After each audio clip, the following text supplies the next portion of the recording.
যুক্তরাষ্ট্রের তীব্র তুষার ঝড়ের প্রভাবে গত সপ্তাহে নতুন করে বেকার ভাতা আবেদন 22,000 বেড়ে দাঁড়িয়েছে 2,31,000-এ। একই সময়ে ডিসেম্বর মাসে চাকরির শূন্য পদ নেমেছে 65 লাখে, যা 5 বছরের মধ্যে সর্বনিম্ন। তবে নিয়োগ কিছুটা বেড়েছে এবং বিশেষজ্ঞদের মতে সামগ্রিকভাবে মার্কিন শ্রমবাজার এখনও স্থিতিশীল অবস্থায় রয়েছে।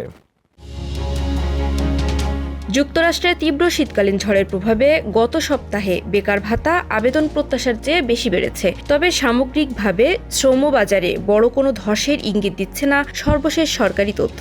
মার্কিন শ্রম দফতরের তথ্য মতে জানুয়ারির শেষ সপ্তাহে নতুন করে বেকার ভাতার আবেদন বেড়েছে 22,000, মোট সংখ্যা দাঁড়িয়েছে 2,31,000-এ, যা গত ডিসেম্বরের পর সর্বোচ্চ।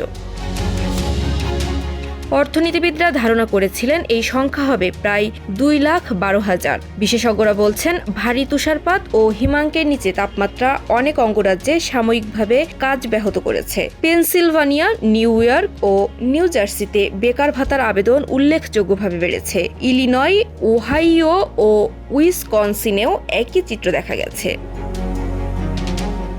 একই সময়ে ডিসেম্বর মাসে যুক্তরাষ্ট্রে চাকরির শূন্যপদ কমে দাঁড়িয়েছে 65,42,000-এ, যা 5 বছরেরও বেশি সময়ের মধ্যে সর্বনিম্ন। তবে এই পতন মূলত একটি নির্দিষ্ট শিল্প খাতে সীমাবদ্ধ ছিল বলে জানিয়েছে রয়টার্স।